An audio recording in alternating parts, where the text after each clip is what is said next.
हीराकुद है रत्नगर्भा ये हीरा ही मिलूला आधुनिक समय याकू एते संभावना अच्छी जार गोटे संभावनार गोटे अंश आज आम ये आरंभ करले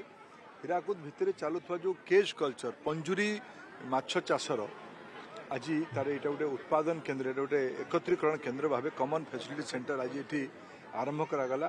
राज्य सरकार तरफ 7 कोटी टंका व्यय ये हीराकुद डैम लेफ्ट डाइक रे हीराकुद कड़े याकू फैसिलिटी को ये व्यवस्था करागला ये आमर जहाँ अनुमान कराला हीराकुद रे पाखापाखि संबलपुर जिले में 500 कोटी टंकार माछ मधुर जल माछ ये उत्पादन होटा राज्यर 3 नंबर जिला गंजाम बालेश्वर पर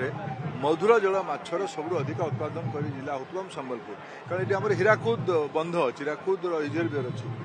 या आगामी दिन में बढ़ावाई ये कमन फैसिलिटी सेंटर बहुत सहायक हम ये आमर नदीर आर कड़े बसंतपुर पटे भारत सरकार तरफ 100 कोटी टंकार गोटे मत्स्य उत्पादन प्रशिक्षण दक्षता विकास केन्द्र तैयारी करा जाउछि जा माध्यम संबलपुर हीराकुद इकोसिस्टम रे गोटे माछ चाषर गोटे प्रजुज्य स्थान आम राज्य में पाखापाखि 11 लक्ष 98,000 होची 12 लक्ष मेट्रिक टन माछ उत्पादन होची याकू आगामी दिन में जो भाया मोदीजी फोकस अच्छी जो भाया एटिकार राज्य सरकार फोकस अच्छी याकू आहरी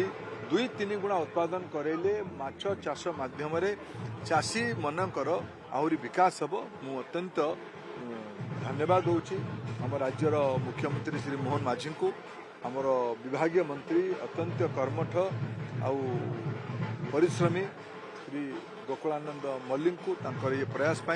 आमर जिलार आम आज योजना कलु आम जिलार मंत्री रविनारायण बाबू ग्रामीण विकास विभाग मंत्री जिते सब एनआरजीएस बंध कटा कि डीडीजेकेवाई हो कि ओरमास हो एगुड़िक विभाग दायित्व अच्छी